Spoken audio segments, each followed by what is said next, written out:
Hey guys, welcome back to another tech tip and guide video.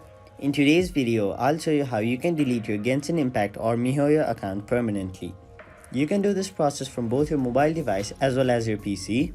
So if you go to your Genshin Impact game or the Genshin Impact website, you cannot find the option delete my account anywhere. So in order to delete your account, you'll have to directly request Genshin Impact or Mihoyo to delete your account. So to do that, go to your mail service provider such as your Gmail, Yahoo, AOL, etc.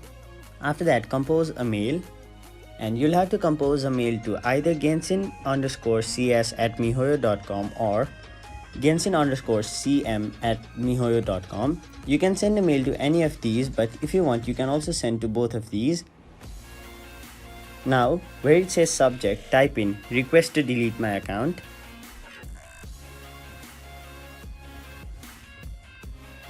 And in the body, if you want, you can type your own reason, but if you don't, you can simply copy the reason.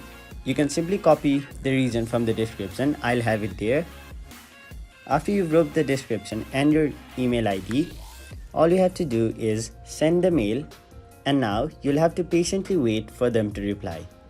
And once that's done, your account will be successfully deleted permanently. So that was it for this video. Hope this video was helpful to you guys, and if it was, please make sure to like this video and subscribe to our channel for more informational and helpful videos like these.